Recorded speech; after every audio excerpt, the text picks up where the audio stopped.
The first signs came from the deep-sea monitoring stations. Unusual vibrations, patterns that didn't match any known marine life or tectonic activity. Dr. Lyra Voss, lead oceanographer at the Global Oceanic Research Institute, furrowed her brow as she studied the readouts. "This can't be right," she muttered, tapping her stylus against the holographic display. Her colleague, Dr. Caden Frost, peered over her shoulder. "What's got you so worked up, Lyra? Look at these patterns, Caden. They're organized. Too perfect to be natural." As if on cue, their comm units buzzed simultaneously. Emergency alerts flashed across screens worldwide. Unidentified submersible objects detected in all major oceans. This is not a drill.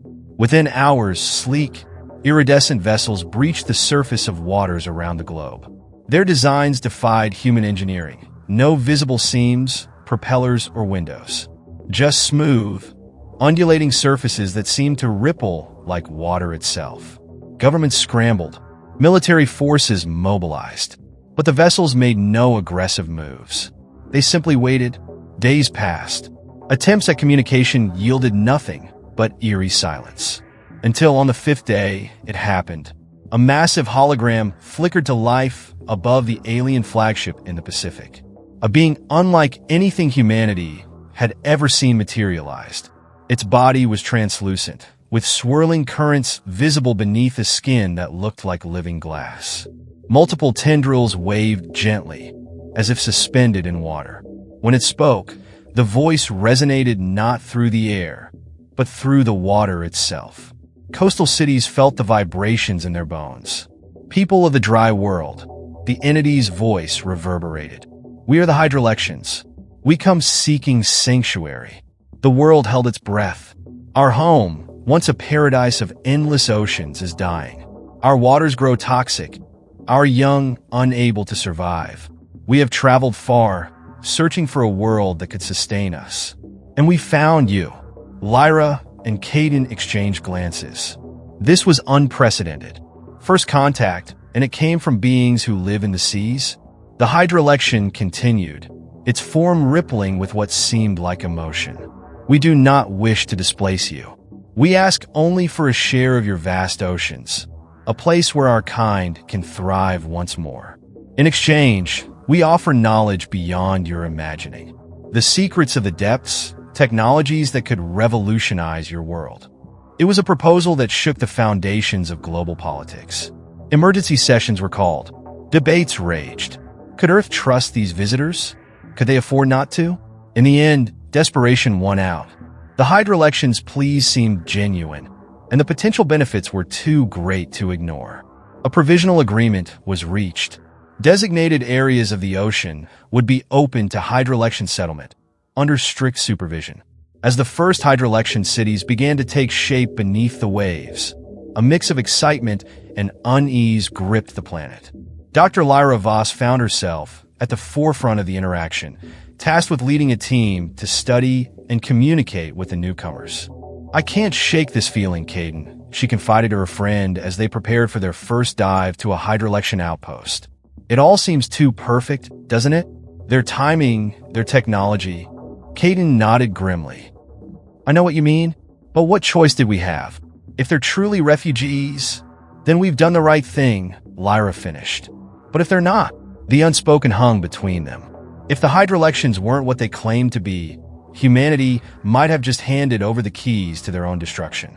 As they boarded the submersible, neither could have imagined the true nature of the threat they faced, or the unlikely weapon that would become Earth's salvation. Months passed, and the Hydrolection presence in Earth's oceans grew steadily. Their shimmering cities spread across the designated zones, mesmerizing structures that seemed to defy the laws of physics.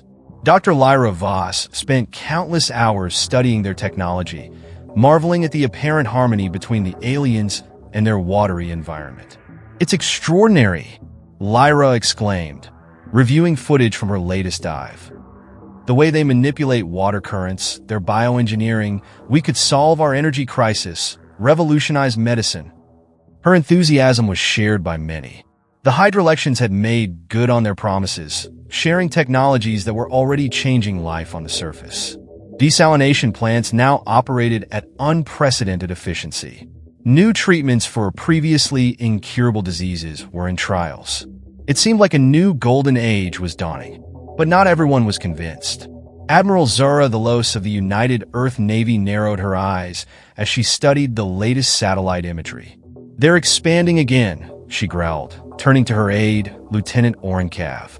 "That's the third time this month they've accidentally crossed into restricted waters." Oren frowned. "The Hydrolection ambassador insists it's due to unfamiliarity with our boundaries. They always withdraw when asked, and we always end up redrawing the lines." Zara slammed her fist on the desk. "It's time we push back. I want double patrols," and an alarm blared, cutting her off. Red alerts flashed across screens. "What now?" Zara demanded. Oren's fingers flew across his console. Massive seismic activity reported off the coast of New Zealand. "Oh God." The view screen lit up with live footage. Where there had once been open ocean, a vast structure was rising from the depths. It dwarfed anything the Hydrolections had built before, a sprawling metropolis that broke the surface and kept growing. "Give me the president. Now!" Zara barked. Within hours, similar structures began emerging worldwide. The Hydrolections' true intentions were revealed in a chilling broadcast. The same entity that had first contacted humanity appeared, but gone was the pleading tone. Its voice now rang with cold authority. "Humans of Earth, you have been most accommodating, but the time for pretense is over. Your oceans belong to us now. They always have. You are but temporary caretakers, and your stewardship has proven lacking." Protests erupted globally. Military forces scrambled to respond, but they found themselves outmatched at every turn. Hydrolection defenses effortlessly repelled attacks, while their counterstrikes crippled coastal cities with tsunami-like waves. In the chaos, Dr. Lyra Voss and her team found themselves trapped in an underwater research station, cut off from the surface. As alarms blared and systems failed around them, Lyra's mind raced. "We've been such fools," she berated herself. "All this time, we thought we were studying them, but they were studying us. Learning our weaknesses, our defenses." Dr. Caden Frost, his face illuminated by emergency lighting, voiced the question on everyone's mind. "What do we do now? How can we possibly fight back?"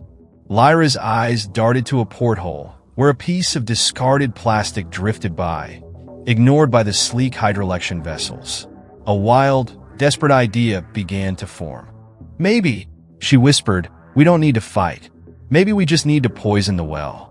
As the station creaked under increasing pressure, Lyra outlined her plan. It was dangerous, possibly suicidal. But as the Hydrolections tightened their grip on Earth's oceans, it might be humanity's only hope. Little did they know, their desperate gambit would unleash consequences beyond anything they could have imagined, for both species and the planet they now fought over. The emergency lights flickered ominously as Dr. Lyra Voss and her team huddled around the holographic display in their rapidly failing underwater research station. Outside, Hydrolection ships patrolled, their smooth forms a stark contrast to the chaos they'd unleashed. "All right, let's go over this one more time," Lyra said, her voice tight with tension. "What do we know about the Hydrolection's biology?" Dr. Caden Frost pulled up their research data. "They're essentially living water," he explained. "Their cellular structure is unlike anything we've seen. Highly adaptive, but also incredibly sensitive to contaminants." "And what's the one thing humans have excelled at over the past century?" Lyra asked, a grim smile playing on her lips. "Polluting the oceans," replied Dr. Eric Navarre, the team's marine ecologist. His eyes widened as realization dawned. "You can't be serious, Lyra. You want to intentionally pollute the oceans even more." Lyra's face hardened. "I don't want Eric's. But look around us. The Hydrolections are going to drain our oceans dry if we don't stop them. We need a weapon, and we're sitting on the biggest stockpile imaginable." She pulled up images of massive garbage patches swirling in the Earth's oceans. Plastics. Microplastics. The very thing we've been trying to clean up for decades might be our salvation. The team fell silent, the weight of the proposal hanging heavy in the air. Caden broke the silence. Even if we could somehow weaponize our trash, how would we deploy it? The Hydrolections control the seas now. A mischievous glint appeared in Lyra's eye. Who said anything about deploying it ourselves? We'll let the ocean currents do the work for us.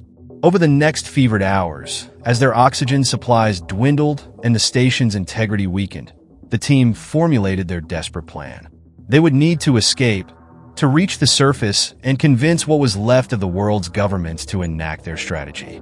As they prepared to make their break for the emergency submersible, alarms blared. The station shuddered violently. "They're onto us," Eric shouted. "Go, go, go," Lyra commanded, ushering her team towards the escape pod. Water began to spray through widening cracks in the station's hull as they sealed themselves into the submersible. With a final, wrenching groan, the research station imploded behind them as they shot towards the surface. But their escape didn't go unnoticed. Hydrolection vessels converged, their weapons charging. "Brace for impact," Caden yelled. The submersible rocked as energy beams sliced through the water around them. Lyra gritted her teeth, hands white-knuckled on the controls as she executed evasive maneuvers she'd only ever simulated. Just when it seemed they were doomed, an unexpected ally appeared. A massive sperm whale, drawn by the commotion, burst onto the scene. In its confusion, it smashed into one of the pursuing Hydrolection ships. The alien vessel's perfect form distorted, its occupants visibly recoiling as they came into direct contact with the whale's body.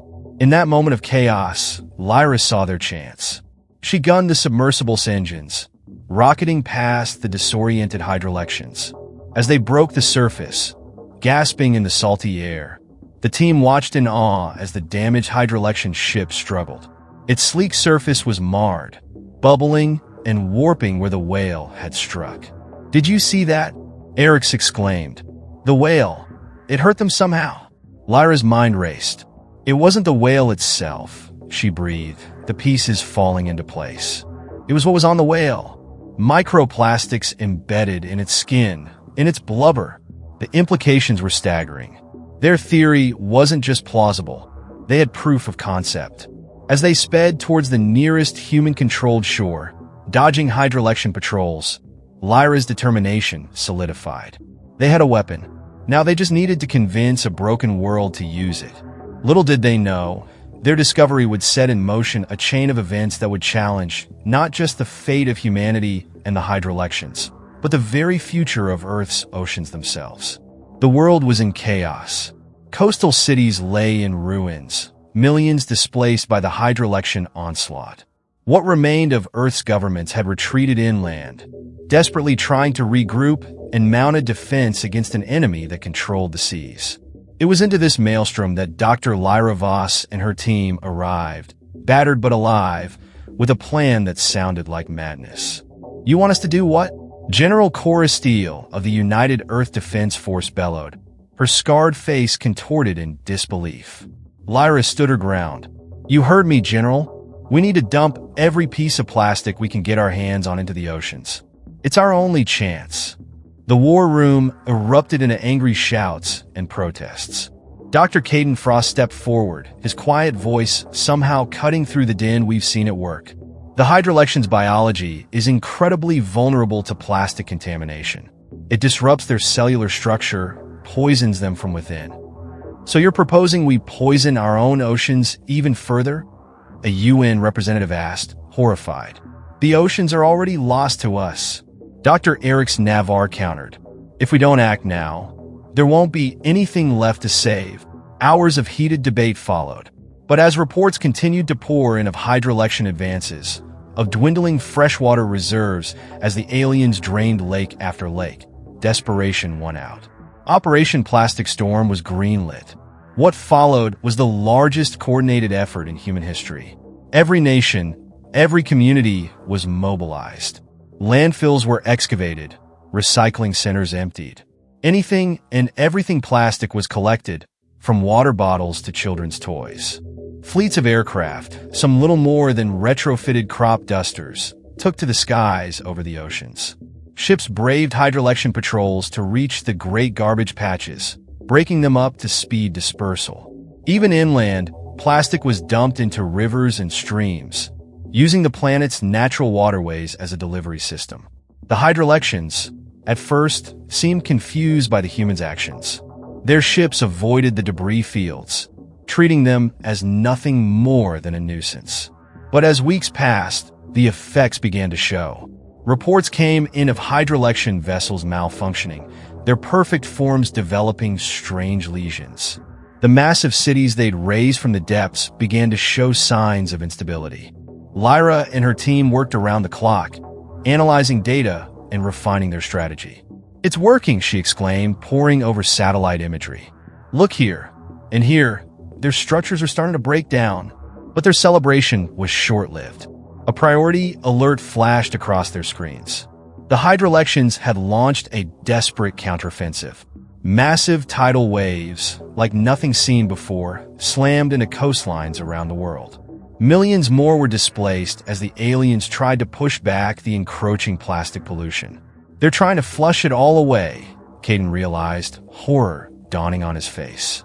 Lyra's expression hardened. "Then we doubled down. We've got them on the ropes. We can't stop now." The next phase was even more audacious. Submarines, long thought useless against the Hydrolection's superior technology, were repurposed. Loaded with concentrated plastic slurries, they became underwater bombers, striking at the heart of alien settlements. The oceans became a battleground of a different kind. No explosions, no energy weapons, just an ever-spreading cloud of humanity's trash, turning the waters into a toxic soup for their would-be conquerors. But as the tide of battle slowly turned, new concerns arose. Marine life, already stressed by the Hydrolection invasion, began to show catastrophic signs of decline. Entire ecosystems teetered on the brink of collapse. Lyra found herself haunted by the consequences of her plan. Each victory against the Hydrolections felt hollow as she watched footage of beaches strewn with dead fish and seabirds. "What have we done?" she whispered, tears streaming down her face as she watched a whale, suffocated by plastic, wash up on a shore. Caden placed a comforting hand on her shoulder. "Well, we had to," he said softly. "But now we need to find a way to fix this. All of it." As the Hydrolection's grip on Earth's oceans weakened, a new challenge loomed.